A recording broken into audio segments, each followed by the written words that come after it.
According to the definition, old pertains to having lived a long time, no longer young. However, depending on who one asks, the answer may be a variant of the previously described. I view the definition of old as one that comes with the prestige of having persisted through life's challenges and achieving a state of reverence. The old are a repository of knowledge and, in some cases, wisdom. We live in a society that has contempt for the elderly. They are no longer revered as they once were. If anything, they're often ignored and considered disposable. My personal understanding of the word disabled describes an individual who is not able to fully accomplish their acts of daily living or who may be hindered in doing so. For example, a paraplegic may be able to accomplish most of their ADLs, but would do so in a compromised state, relying on the aid of tools or caretakers. In this case, this individual would employ the use of a wheelchair and, in extreme cases, even need assisted living, such as in a long term care facility.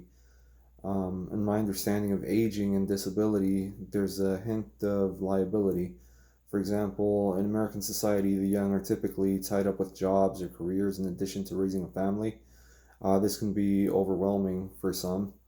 However, if the care of an aging or disabled family member is added to that list of responsibilities, then the example provided would have what may be considered as an additional burden. However, there are cultures such as mine that put the elderly to good use as caretakers of children. The disabled are not completely a burden and can completely contribute to the household in a myriad of different ways. In my family example, my grandmother was able to be the de facto caretaker of all my younger cousins. The kids had an assured meal and someone to provide guidance while the parents earned the money necessary to provide housing and all the rest of the other necessities. Someone in my family indeed needed help recently. My grandmother was aging and it was taking its toll on her. She developed dementia as well as CHF.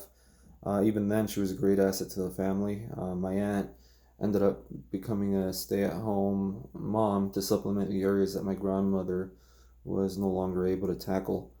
The reason this approach was taken was due to the experience we had a decade earlier with her grandfather.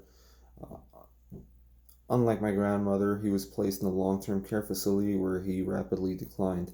Due to this outcome, the family decided against the same fate for our grandmother.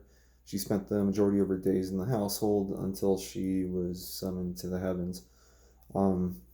Based on what I learned in the course, as well as the other concurrent courses, healthcare has been proactive in addressing the modern challenges of taking care of our elderly population. The use of mHealth, EHRs, and PHRs has greatly improved the elderly's access and participation in their own care.